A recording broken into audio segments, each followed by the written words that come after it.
Hi, everybody, and welcome to the Coach Paul Tortorella Show. This is Jack Benedict. We're going to talk IUP Crimson Hawks football after a thrilling win last Saturday over Clarion. 24-23, the final score. Coach, let's start at the beginning here. And it was like, wow, everybody's shell-shocked. They get a long pass play, you fumble a couple of times, and wow, it's 20-0. It's like, what hit us here? It came all at one time, didn't it? Well, it sure did. We, obviously had a bad, took a start. We had a fake punt and had the momentum. We fumbled going in. They hit 4 or 5 big plays in the first half, which was really pretty much their offense for the whole day.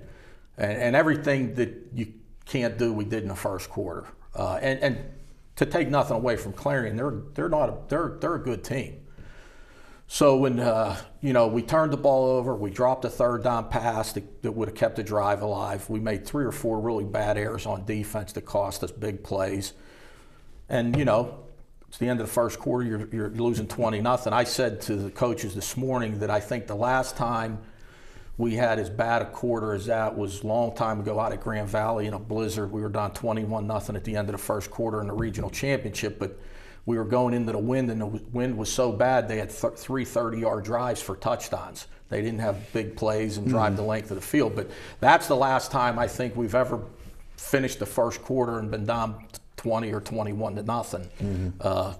It was pretty ugly. I was going to say the mood on the sideline had to really be solemn at that time. Well, yeah, and we got everybody together after the first quarter, brought the whole team in like you would do, in the locker room before the game like we do, and said, we better start over right now. And, we got to play 3 quarters because this quarter's over and done with, and we got a lot of catching up to do. So we pecked away at it and went in at halftime down 13 and at least put us in a position to have a chance in the second half. Yeah, I was going to bring it up about Nico Ruiz, again, running out of punt formation. I mean, he's amazing, and he's got pretty good speed, too. Is that premeditated, or is it his call? Or? Well, if we get a certain look, we run it, and we got the look again. I think we're now 7 for 7 with it the last year and a half, and the thing that was really good about this, it's set up perfect, but the end man on the line that we usually kick out actually came underneath, and we had to pin him. Nico saw it and bounced it outside, and then we had 2 other blockers. But if he doesn't see it and takes it up inside like we normally do, the way they tried to defend it with their one guy, it could have not, it may not have worked. So he did a great job reading the block, and our blockers did an unbelievable job on that side. So it was a big play, but we didn't take advantage of it. Yeah, exactly, just as you said. Second quarter, you started to come around a little bit then, and of course you got a big pass play from Lenny to Dom McNeil. Finally got things going a little bit. So once you get into rhythm, then that changes the whole complexion of the game, doesn't it? Well, yes, and it's hard. You have to get into a rhythm because what you got to understand, like a team like Clarion and Ashland and Mercyhurst and even Slippery Rock did it a little bit 2 weeks ago. They're trying to control the game with the clock. So Clarion would have a drive, and if they make 2 first downs, they're going to use 5 to 6 minutes because they're running the ball. They're taking their time snapping the ball. So you don't have many chances in those situations on offense. So you got to take advantage of every chance you get when you get the ball. Second half of play, the defense came together, made some big plays. And thank goodness for Mike Petropola, too. Look at the job he did for you, right? Going back and looking at the game, when it's all said and done, our special teams won the game for us.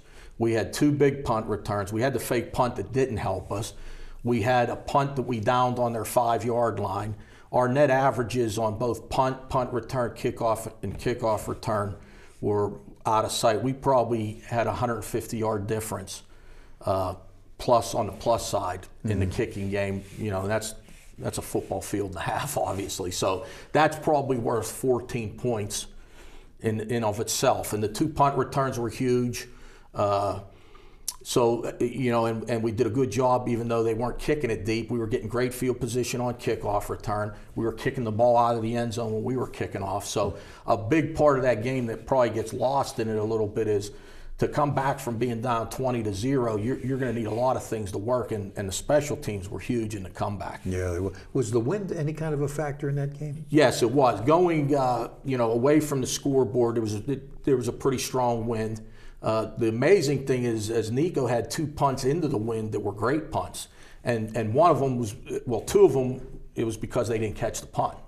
That's like our big thing right now for our punt returners, and Mike does a great job. If you're going to run it back, you have to catch it first.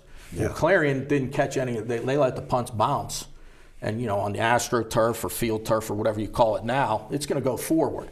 And our net punt was like 45 yards on Saturday because they didn't catch the ball, and we did.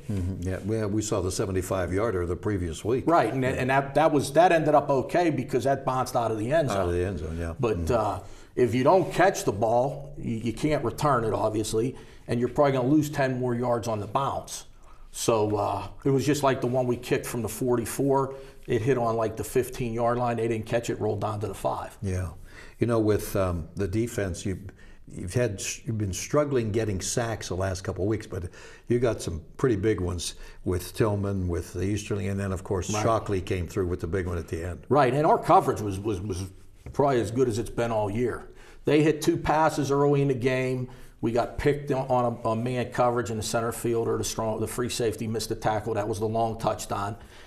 And then they hit another. It was really actually the same play against zone coverage, and we didn't play the zone right, and it ended up being about a 15, 18-yard game. But other than those 2 passes, we really did not get hurt at all in the pass game because we were playing a lot of man coverage, and we were covering them. The 2 pass interference calls, the first one's a good call. We really should have picked the ball off instead of having to interfere with the guy. The second one's a bad call. I mean, it was a great play, and you got to go back out and stop him again. That's all. Yeah, you had some new guys in the secondary too. You're using Obi Anyuthonwu and Kyer Geisinger. Tell us about them. How you felt that they did the job. They'd been coming on little by little for you. Well, yeah, they played great. They played a lot of man coverage. Obi was into the boundary, and Kyer was to the field. JR had been struggling the last couple weeks, so we went with those 2 guys at corner. We used Anthony Davis some at free safety, actually. So going forward, we're probably going to have 3 safeties and use Anthony at safety with Shaq Jones and Mike Petropola, and then roll JR in there with the 2 younger corners. So we have a pretty good rotation for the rest of the season. But the 2 young guys at corner really shut them down to the point where the only play that really mattered was the pass interference. Other than that, I think they caught a slant that gained 5 yards on Kyer, and that was about it. The corners did a great job. Yeah, the team was really into it on the sideline. The crowd wasn't as big this week, but they got into it a lot, the crowd, because of what your guys were doing on the sideline. Well, we went in at halftime and basically said, you know what, Clarion wanted it more than we did in the first half, and it showed on the scoreboard. We have to go out in the second half and want it more than them, and not only on the field, but also on the sideline. And the thing that was great was, J.R. Stevens been struggling a little bit, and he's lost his starting job. And Anthony Davis had struggled a little bit, and he kind of lost his starting job. Those 2 guys were awesome on the sidelines. I noticed that. They were cheering us on. They were helping the younger guys that were playing, coaching them up on the sideline. I mean, they were really into the game, and that shows a little something about, they accepted that they haven't been playing well, but they didn't shut it down. And they were a big part of helping us from the sideline more than anything. That's what all in means, right? Yes, that's exactly right. Because, these are older guys who've had a lot of success. They haven't been playing very well the last couple weeks, and sometimes that leads to guys that aren't real happy, which we're fine if you're not happy about losing playing time, because that means you want to play. But we still expect you to be a good teammate, and both of those guys were awesome on Saturday. It gives you more depth, too, which is absolutely great. Tell us about the winning drive. It was so nice to see Lenny hit Miles Williamson. Miles has been around here for quite a while. He's had injuries earlier in his career. 4 catches on the year, 3 for touchdowns. But it was a great play. Well, but even before we got to that, we had to overcome a holding call on the throw to Justice Evans on the wheel route. We hit him. We're 1st and 10 on the 20. We get a holding penalty. brings it back to 1st and 20. So what we have to do is Lenny makes a great run. He scrambles, he makes one guy miss, he ran through 2 tackles. He got us to a 3rd and 1 situation. We ran the ball and didn't make anything. So now it was 4th and 1. So to overcome this holding penalty, we got to convert to 4th and 1, and we ran Lenny. And he ran like a downhill tailback, and he gained 5 yards, and he put his head down, and same thing. I mean, he really brought it up in there and got the first down.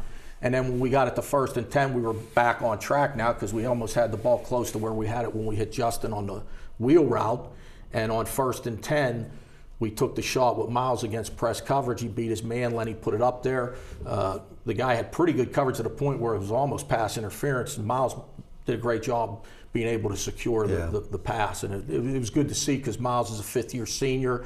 I think he said on this date 4 years ago is when he tore his ACL in practice. So it was interesting that 4 years ago on the date of the game there, he tore his ACL in practice, and to have the winning touchdown was pretty neat. Well, some things you don't forget, but he won't forget the catch, that's for sure. No, he won't, that's for sure. You lost another tailback in Chris Temple. You know, he's been around for so long.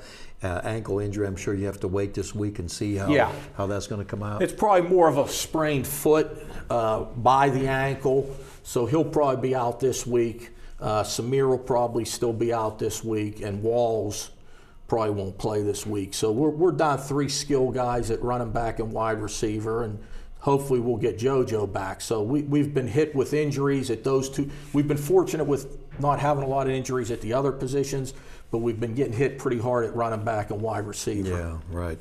Okay, Gannon's next up, and look what they did. They went down, they took it to California, they beat them down there, and they beat them. It wasn't a lucky thing. They really put it on.